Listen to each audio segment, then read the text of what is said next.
Hello friends, आप सब कैसे। आज का हमारा क्वेश्चन रहने वाला है describe features of caste in India. हमें यहाँ पे जो कास्ट है इंडिया में उसके हमें फीचर्स बताने हैं।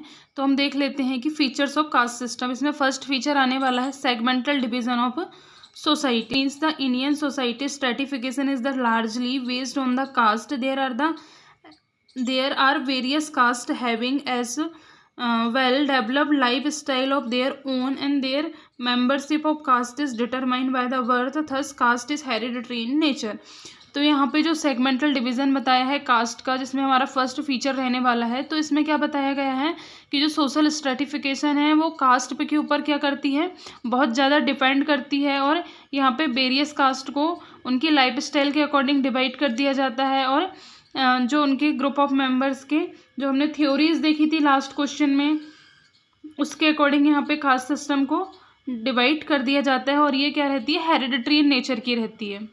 फिर इसका सेकंड फीचर आ जाता है हायरार्की। हायरार्की में क्या जाएगा, it indicates the various caste according to their purity and impurity of occupation are rank from higher to lower position. It is like a ladder where pure caste is rank on the top and impure in rank at the bottom.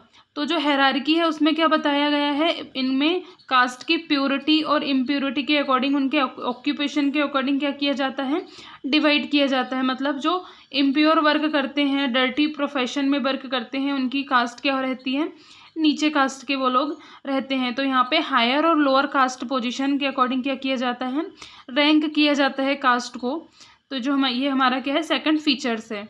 फिर हम इसका next feature देख लेते हैं, restriction of food drink and smoking. Usually different caste do not exchange food and drink and do not share smoking of हुक्का among them.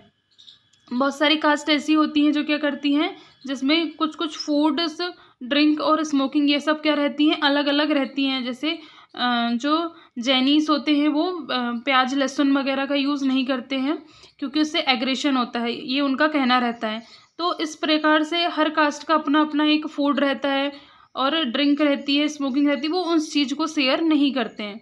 फिर हमारी next आ जाती है एंडोगेमी। इसमें क्या जाता है, it indicates member of caste have marry with their own caste only. Intercaste marriage are prohibited. However, among educated people, particularly in the urban areas, intercaste marriages are gradually increased।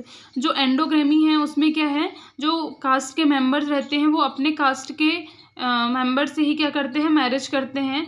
और यहाँ पे intercaste marriage allow नहीं होती है। लेकिन जो कुछ educated people हैं वो क्या करते हैं, खासकर अर्बन एरियाज़ के, वो इंटरकास्ट मैरिजेस को आजकल अलाउ कर रहे हैं। तो धीरे धीरे ये भी क्या हो रहा है, बढ़ते जा रहा है इंटरकास्ट मैरिज कास्ट सिस्टम में। फिर नेक्स्ट आ जाता है purity and pollution. It is one of the important features of caste system. Purity and pollution are judged in term of dead occupation, language, dress pattern as well as the food habits. यहाँ पे purity और pollution में क्या देखा जाता है कि जो भी कास्ट के मेंबर्स होते हैं उनका ड्रेसिंग पैटर्न कैसा है, उनका रहने सहने का तरीका कैसा है, उनकी लैंग्वेज कैसी है, उनका फूड खाने का पैटर्न क्या है, ये सब चीज़ों के अकॉर्डिंग भी कास्ट को यहाँ पे हम डिवाइड करते हैं। तो ये भी इसका क्या बनता है, मेन फीचर्स बनता है। फिर नेक्स्ट आ जाता है occupation association. Each caste has the specific occupation, can not change the occupation. हर कास्ट का अपना अपना एक ऑक्यूपेशन होता है, एक फैमिली ऑक्यूपेशन होता है जिसको वो करते हैं और इसको वो चेंज नहीं कर सकते हैं। फिर हमारा नेक्स्ट पॉइंट आ जाता है social and religious disability and privilege of a new sectors. A lower caste are divide from doing many things like they are not permitted the enter the temple. यहाँ पे जो सोशल और religion disability है उसमें क्या होता है, जो नीचे कास्ट के लोग होते हैं उनको टेम्पल के अंदर जाने के लिए परमिशन नहीं दी जाती है। ये सब भी वहाँ पे ये देखने को मिलता है। फिर हमारा नेक्स्ट आ जाता है distinction in custom, dress and speech. Speech, custom और ड्रेस के अकॉर्डिंग भी पीपल को कास्ट में डिवाइड किया जाता है, अलग अलग कास्ट में डिफ्रेंशिएट किया जाता है।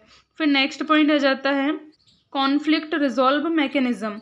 The caste have their own conflict resolving mechanism such as the caste panchayat at village and inter village level।